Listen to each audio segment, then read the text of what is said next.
Hey guys, welcome back or welcome to my another YouTube video. On this video, I'm gonna be showing you how we can prepare sour bamboo shoot pickle. I know that I've made and posted two type of raw bamboo shoot pickle already, but some of my viewers were asking me on how we can prepare this sour bamboo shoot pickle. So I decided to make a video on it. Without waiting any longer, let's get into the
Here is the final look of the pickle.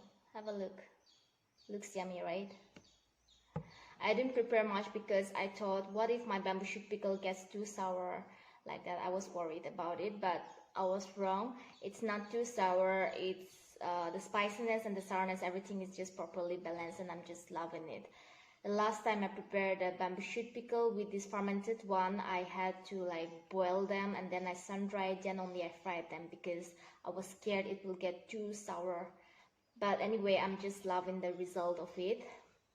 I hope the video was helpful to you. Do let me know on the comment section below if you like my video, and thank you so much for watching. Don't forget to subscribe if you haven't yet, and I'll see you on the next video.